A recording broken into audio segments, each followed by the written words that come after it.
If there's a man in your life who seems happiest when he's fixing something under a car, rewiring an outlet, rebuilding furniture, no one else would bother with. You've probably noticed something else about him too. He doesn't need a crowd, he doesn't fill silence with small talk, and when life gets loud or complicated, he doesn't call anyone, he picks up a wrench. Most people read that as coldness or avoidance, or someone who simply doesn't want to connect. But here's what the psychology actually shows, and this part genuinely surprised me when I first found it. The men most driven to fix, build, and repair are almost always wired a specific way. And that wiring explains everything. The solitude, the silence, the way they love without ever quite saying it out loud. By the end of this video, you'll understand exactly what's happening inside these men and why the very thing that makes them hardest to read is also what makes them extraordinary.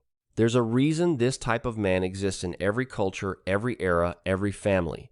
He's the one people call when the roof leaks and everyone else is panicking. He's quiet at dinner parties but completely alive when there's a problem in front of him.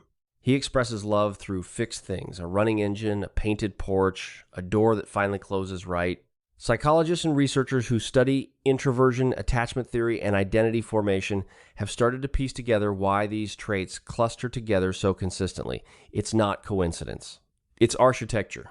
We're going to go through 7 reasons why men who fix everything almost always choose solitude, and why that combination, once you understand it, looks a lot less like withdrawal and a lot more like depth. Let's start with something that surprises almost everyone. For these men, fixing things isn't a hobby, it's how they talk. Psychologists call this acts of service as a love language, but in introverted men, it goes deeper than that. When verbal emotional expression feels unnatural or draining, the hands become the voice. Studies on introversion and attachment show that action-oriented men consistently route their care and connection through what they do, not what they say.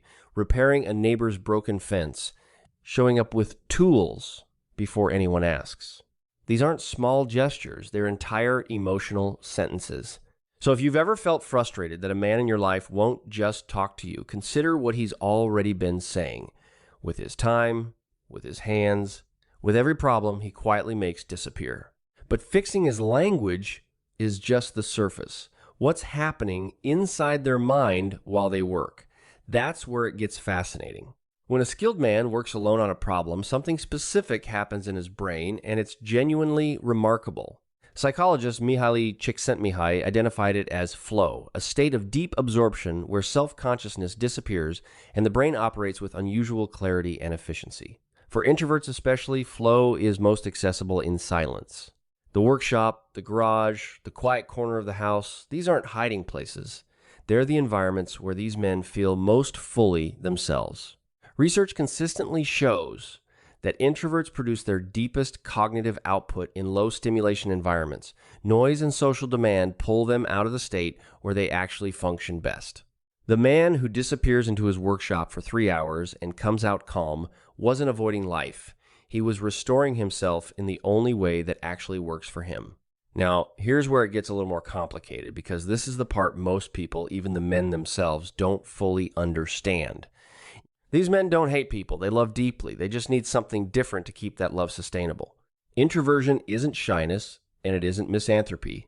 It's a neurological difference in how the brain processes stimulation. Introvert brains are more reactive, they reach overstimulation faster in social environments. Solitude isn't a preference in the way liking coffee is a preference, it's a physiological requirement. What looks like someone pulling away is often someone managing their own nervous system so they can still show up at all. The man who spends Saturday morning alone in his garage and then joins you for dinner calm and present, the solitude made that version of him possible. Without it, you get the other version, irritable, distracted, already somewhere else in his head. And this next one? Most people in relationships with these men get it completely wrong. The number one thing partners and families misread about these men is their silence. And the cost of that misreading is enormous. Neuroscience researcher Elaine Aron's work on highly sensitive introverts, a category that overlaps heavily with the fix-it personality type, found that these individuals process information more deeply and more slowly than average. They reflect before they respond. They don't have quick emotional access to words, not because they don't feel things, but because their processing is thorough rather than fast. When a quiet man doesn't immediately say, I love you, I'm here, I understand, it's usually not because he doesn't. It's because he hasn't finished thinking yet. The silence isn't distance, it's depth. And the men who've had that misread their whole lives often spend years wondering why the people closest to them keep leaving when all they needed was a little patience and the knowledge to decode the quiet. If you're the kind of person who actually thinks about the men in your life, really thinks about them, not just what they do, but what's going on underneath, and you're still here, that tells me something about you. It would mean a lot if you hit subscribe. We put out videos like this every week, real psychology explained in a way that actually makes sense for real people. Here's the part that doesn't get talked about nearly enough, and it matters. Men who fix everything often become the load-bearing wall of every environment they're in. Family, workplace, friends. Because they're capable and quiet and don't ask for much, people load them repeatedly without checking whether anything is left. Research on emotional labor in action-oriented introverted men shows a consistent pattern. These men report high levels of exhaustion and low levels of ever having their own needs acknowledged. They give until they go silent, and then the people around them call it withdrawal, not collapse. The man who finally stops fixing things, who retreats and goes dark, isn't being difficult. He's running on empty. And no one filled his tank because everyone assumed someone else was doing it. But this is the root underneath all of it. Almost none of this is chosen consciously. It's built. Developmental psychologists studying attachment and identity formation have found that men who become fixers almost always learned early that action was safe and emotion was not. Whether it was a household where vulnerability was penalized or one where being useful was the only way to earn love, the pattern sets early. Fixing became identity. Silence became armor. Solitude became the one place where the mask didn't have to be on. And here's what's remarkable. Those adaptations were brilliant. They worked. They got these boys through circumstances that would have broken other things. The tragedy is that the coping eventually becomes the cage. The quiet, capable, self-sufficient man, didn't choose to carry everything alone. He learned it, often to survive something no one ever saw. Which brings us to the last one, and honestly, the most important. The men who understand themselves best aren't the ones who fix everything. They're the ones who know when not to. Psychologist Carl Jung wrote about the necessity of integrating the parts of yourself that your strengths have been hiding.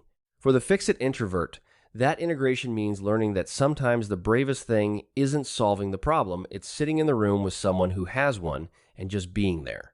Not withdrawing. Being present. Research on long-term relational satisfaction shows that when action-oriented introverts learn to offer their presence alongside their capability, the depth of connection they can form is extraordinary.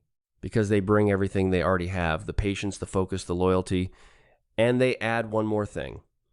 Themselves, exactly as they are. That is not a small shift. For a man who has spent decades earning love by being useful, deciding that he is enough just by showing up, that is one of the most courageous things a person can do. So the next time you see a man who fixes everything and walks alone, you know what you're actually looking at. You're looking at someone who speaks in action because words were never taught to him as safe. Someone who needs silence the way others need air.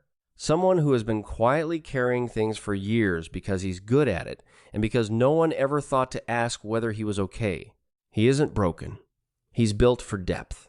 And the people who learn to decode his language, who recognize a fixed door as I love you and an empty workshop as a cry for help, those are the ones who actually get to know him, really know him.